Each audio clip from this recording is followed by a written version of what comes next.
Boa noite, gente. Tudo bom? Que gostoso voltar aqui, esse auditório cheio. Pessoal, os meus últimos e únicos 20 anos foram muito importantes para eu chegar onde eu cheguei. E hoje eu vou contar a história de como a educação passou a fazer parte da minha vida. E essa história começou especificamente quando eu entrei na UNB para poder estudar economia. Assim que eu entrei na UNB, eu percebi uma coisa muito importante, que mudou completamente a minha vida. Eu percebi que a quantidade de cerveja que eu consumia durante a semana tinha aumentado significativamente. E, logicamente, eu não podia ficar pedindo dinheiro para os meus pais todas as vezes que eu quisesse tomar um copo de cerveja. Eu falei, eu tenho que começar a trabalhar, tenho que começar a ganhar algum dinheiro. E aí eu tinha um amigo que dava aula particular. E eu falei, bom, acabei de sair do cursinho, acabei de entrar na UNB, estou com conteúdo fresquinho na cabeça, acho que a aula particular pode ser interessante. E foi aí que... Hoje a gente fala muito de propósito, né? Um bom motivo para você fazer aquilo que você quer. E eu digo que foi por causa desse propósito muito nobre que eu descobri uma das maiores paixões da minha vida, que é ensinar.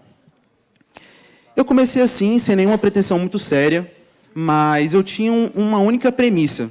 Eu gostaria de dar uma aula que eu gostasse de assistir, se eu fosse o aluno. E eu descobri que eu me amarrava. Eu descobri que eu amava dar aula, eu descobri que eu amava preparar as aulas, eu gostava de ensinar matemática, usar todos os móveis da casa, fazer a minha aula o mais criativa possível. E os resultados começaram a aparecer com o tempo. Chegou um momento onde eu tinha muito mais demanda por aulas do que tempo disponível para conseguir atender todos os alunos. Foi um momento onde eu descobri algo que realmente me deixava num flow. Eu dava aula e o tempo passava e aquilo para mim fazia muito sentido. Mas, nem tudo são flores, algumas coisas muito importantes começaram a me incomodar. Mais especificamente, 3. A primeira delas é que eu percebi uma coisa muito curiosa, que é o que você estava falando, que crianças nascem criativas, crianças nascem imaginativas, crianças nascem curiosas, crianças nascem principalmente aprendedoras. Mas, infelizmente, o nosso modelo tradicional de ensino acaba desmanchando todas essas características das crianças. E eu comecei a ver um monte de alunos que não gostavam da escola, que não queriam estudar e que não aguentavam mais acordar cedo para assistir uma aula de matemática, de física, de química, de história. Cada um não gostava de pelo menos metade das matérias que via no colégio, né? Isso me deixava muito triste, porque agora eu estava lá na posição de professor, tendo que ensinar conteúdos que eu sabia que eles não gostavam de aprender, que eles não estavam afim de ter aquela aula, né? Uma vez uma aluna disse assim para mim, João, a única vez que estudar é divertido é quando eu tenho aula com você. Isso parece ser muito bonitinho, né?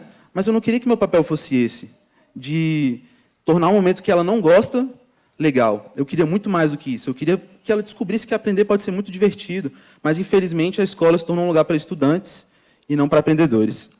A segunda coisa que me incomodou muito foi porque eu comecei a perceber que meus alunos, com o tempo, começavam a depender de mim, como professor particular. Porque é muito fácil você ter um professor ali te ensinando a matéria, né, individualmente, de forma facilitada. Mas eu começava a me perguntar o que eu precisava fazer para que aqueles alunos, depois que passassem a prova e esquecessem todo o conteúdo, conseguissem estudar de novo e não precisar mais de mim como professor particular, né? E eu tive um grande insight que os alunos não sabiam estudar. A escola pede que a gente estuda, mas não ensina a gente como estudar. Existe técnica por detrás do estudo. E o principal, as escolas não investem no autoconhecimento, porque cada criança é diferente e cada criança tem um jeito de estudar. Mas as crianças não param para perceber isso e nem entendem as diversas formas de estudar que existem. E a terceira coisa que me incomodou, e acho que foi a principal, foi que eu percebi que muitas vezes não era sobre a matemática, a física, a química. Na grande maioria das vezes, era sobre a capacidade de lidar com a ansiedade, a capacidade de lidar com a frustração de tirar uma nota baixa e continuar gostando da matéria. Muitas vezes era sobre motivação, muitas vezes era sobre autoestima. E eu via aqueles alunos via o tanto que eles precisavam desenvolver essas habilidades socioemocionais para melhorar seus resultados nas escolas e o quanto que isso é completamente ignorado pelo nosso sistema tradicional de ensino. A gente foca principalmente no lado cognitivo e esquece que somos seres extremamente emocionais e que precisamos disso para a gente ser alguém no futuro, né? De nada adianta a gente ter um belo currículo e não saber o que fazer com ele. Bom, a partir dessas incomodações, eu comecei a pensar, eu preciso fazer alguma coisa diferente. E comecei a levar para as minhas aulas algumas dinâmicas, algumas atividades, com o propósito de desenvolver isso nos meus alunos. Até que um dia eu lembro direitinho dessa cena. Eu preparei um canvas para falar sobre zona de conforto, para falar com o meu aluno sobre tentar sem medo de errar, para incentivá-lo a ter essa coragem, né? E aí o pai passou na sala e falou assim para mim: você não devia estar estudando com meu filho, não? Eu fiquei desse jeito, sem palavras, assim. E, com o tempo, começou a ser um comentário desse atrás do outro, até que o dono da empresa que eu trabalhava falou para mim que eu não podia fazer mais isso, que eu tinha que ir lá e dar aula particular, de acordo com o que eu era contratado. E eu falei, bom, se eu não posso fazer o que eu gosto, então vou arranjar outra forma, que não é aqui dentro, e sim fora dela. E eu falei, se o dono da empresa não deixa eu fazer isso, eu tenho uma grande solução. Vou criar minha própria empresa, vou ser dono, porque agora eu posso fazer o que eu quiser, né? Tenho autonomia para isso. E assim nasceu a GoUp. A GoUp foi uma empresa que deu muito certo. A gente, em 6 meses, tivemos 23 alunos, mais de 12 professores na equipe, e em 6 meses, eu fechei a GoUp. Fechei a GoUp principalmente porque não mudou nada. Eu percebi que eu continuava vendendo aula particular, que eu continuava fazendo outra coisa que não era aula particular, que os pais continuavam reclamando. Só que agora era direto no meu telefone. Ou seja, eu piorei muito minha situação, porque eu tinha que conversar diretamente com o pai. Mas a GoUp me trouxe alguns aprendizados que foram muito importantes para mim. 2, para ser mais exato. O primeiro deles, eu pude entrar dentro das casas, eu pude entrar dentro das escolas e percebi que não adiantava de nada a criança ter uma experiência extremamente fantástica comigo, sendo que na casa dele funcionava tudo da mesma forma, sendo que na escola as coisas funcionavam da mesma forma. Eu tinha que conseguir alguma forma de entrar dentro da escola, entrar dentro das casas e conseguir transformar esses 3 pilares juntos para conseguir enxergar algum resultado que fosse palpável. E a segunda coisa que eu aprendi foi que... Esqueci. Vamos continuar, vou lembrar a segunda coisa que eu aprendi. E aí foi um momento onde eu, de novo... lembrei. A segunda coisa que eu aprendi, nesse momento onde eu criei a GoUp, eu saí de economia e mudei para administração.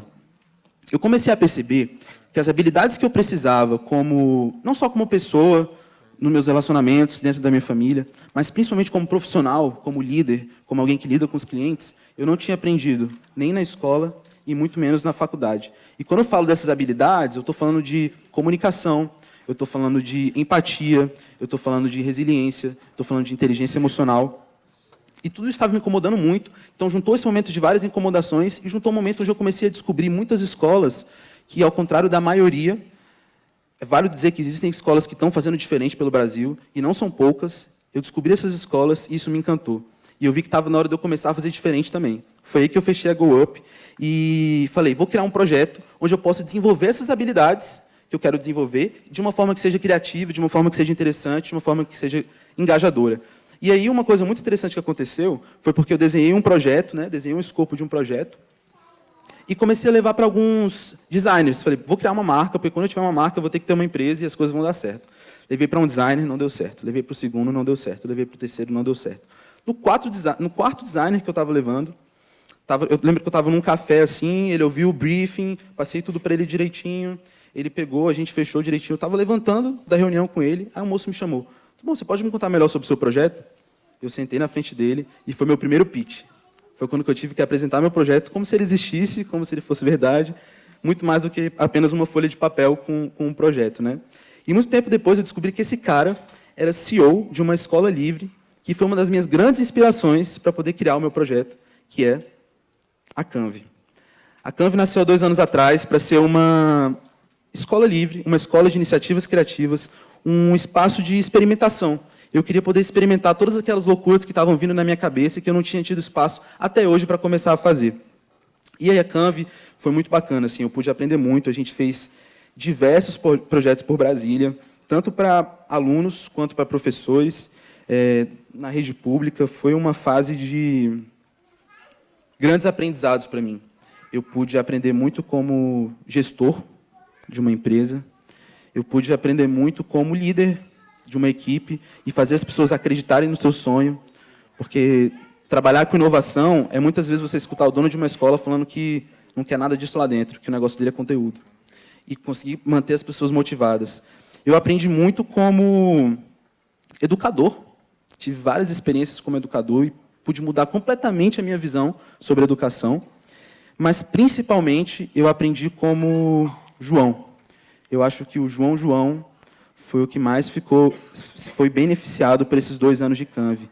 O João que tinha 18 anos e tinha grandes sonhos, o João que queria transformar a educação, mas era muito novo, e o João que sempre trabalhou muito desde muito cedo. Mas esse João passou por grandes desafios, especificamente 2017, que foi um ano muito desafiador, não só no lado pessoal, mas também no lado profissional. E quando estava chegando no finzinho do ano, eu pensando, cara, que ano bom, eu aprendi muitas coisas, tive muitas realizações, tive muitos desafios também, mas foi um ano ótimo. Quando eu estava pensando que estava acabando, que não tinha mais nada para acontecer, eu recebi um convite. Eu recebi um convite da Look & Feel, que é uma rede criativa de negócios. Eles, durante 6 anos, há mais de 6 anos, estão transformando o mercado empreendedor de Brasília, e eles me convidaram para fazer parte dessa rede, entrar como sócio da rede e levar a Canve lá para dentro. O que isso representou para mim? Isso representou para mim uma grande possibilidade de poder falar aquilo que eu acredito para muito mais pessoas, poder levar a Canve para muito mais pessoas, e principalmente me mostrou que o meu esforço e a minha coragem de assumir o risco de eu quero fazer diferente, eu quero mudar isso que está me incomodando, fez sentido para alguém, fez sentido para a Look & Feel. E hoje o que a gente faz? A gente cria experiências de aprendizagem que sejam criativas, inesquecíveis e transformadoras. São os nossos 3 grandes pilares para pais, jovens, professores e educadores. E se tem uma coisa que, há 3 anos atrás, desde quando o meu único propósito era tomar cerveja, e hoje foi a minha vontade de enxergar uma educação sendo feita de uma forma diferente, enxergar uma educação mais inovadora, enxergar principalmente uma educação que prepare os meninos para os desafios que eles vão enfrentar no futuro. Porque é muito louco a gente pensar que a gente educa os nossos filhos e educa os nossos alunos da mesma forma que a gente educava há mais de 150 anos atrás. Então, esse é meu grande propósito, é para isso que eu estou aqui. E depois desses 3 anos, a grande mensagem que fica na minha cabeça, se eu puder falar aqui para cada uma das crianças que estão assistindo, e para os pais também, é: arrisque. A gente só faz diferente se a gente arriscar. Eu arrisquei porque eu tinha um sonho, comecei com vontade de beber cerveja, estou terminando 3 anos depois, recomeçando com a vontade de transformar a educação. Então, arrisquem, porque esse é o primeiro passo para a gente começar a transformar. Obrigado.